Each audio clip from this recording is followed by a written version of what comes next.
Ayolingizga qanday munosabatda bo'lsangiz, boshqalar ham xuddi shunday munosabatda bo'lishadi. Chunki er ayoliga qanday munosabatda bo'lsa, atrofdagilar ham xuddi shunday yo'l tutadi.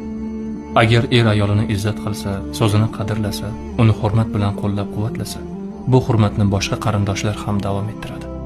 Aksincha, er o'z juftiga bepisand qarasa, uni kamsitsa, oila a'zolari ham shunday muomala qilishni o'zlariga ruxsat deb bilishadi. Shuning uchun ham ayolning oilada qadrlanishi, e'tiborga loyiq bo'lishi avvalo erning unga bo'lgan ehtiromidan boshlanadi. Bir og'iz "bu mening juftim, uni hurmat qiling" degan so'z butun oilaning munosabatini o'zgartiradi. Chunki ayolning qadri erning og'zidan chiqqan so'zda, uning ko'rsatgan munosabatida. Chin erkaklik baqirishda, urishda yoki "men erkakman" deb ko'krak kermoqda emas.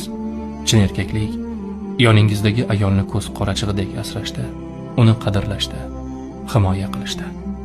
Oiladagi eng ko'p uchraydigan muammolarga yechim o'laroq 6 soatlik audio kitob tayyorlab qo'ydim.